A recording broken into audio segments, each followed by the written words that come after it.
ата-ана жағынан келетін болсақ, енді Нұрай жетімдер үйінен шыққаннан кейін мен ата-анам жақтан андай бір сұрақтар болып жатыр да, ертең құда мен құдағи болғанын қалаймын, жаңағыдай кәде деген сияқты алмасатын заттар болады ғой, сондай нәрселер қалай болады екен деген нәрселер болып жатыр да. Просто Нұрайды ертең жетімдер үйінен шыққаннан кейін жетімді жетімсіретіп кеткім келіп тұрғанда жоқ та, бір жағынан ойлап қарасаң.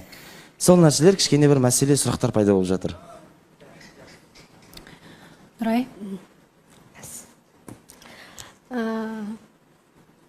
Негізі, мен бірінші келген кезде аяммен сөйлескен. Жоқ, сен көңіліңе тиісін деп айтып жатқан жоқпын, андай. Түсіндім сізді. Жоқ, негізі эфирға келген кезде, сырласуды отқан кезде мен негізі сұрағам. Аянның өзі ол нәрсеге нейтралка қарайды екен. Мен оны түсіндім. Мен ол нәрсеге яғни өзім нейтралка қараймын деді. Бірақ енді ата-анам жағынан келген кезде мен онымен ақылдасуым керек, сөйлесуім керек дегенде қылған тұғын. Бірақ біз екеуміз сөйлескен кезде, бірақ айтылмаған еді негізі бұл сыртта. Просто қазір соны сыртта мен де сұрамадым негізі ол туралы. Одан кейін айтылмағаннан кейін, қазір айтып отқаннан кейін өзім сәл андай болып тұрмын.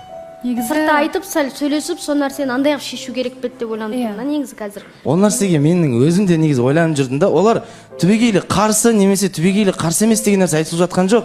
Ол жерде бір сұрақтар болып жатыр да. Құда болғымыз келеді ғой біздің де, төс қағысып деген сияқты, ертең сөйлесіп, кейін қайтадан сөйлесіп жүретін де момент болады деген сияқты. Жетім қызды жетімсіреп қалмай ма ертең деген сияқты сұрақ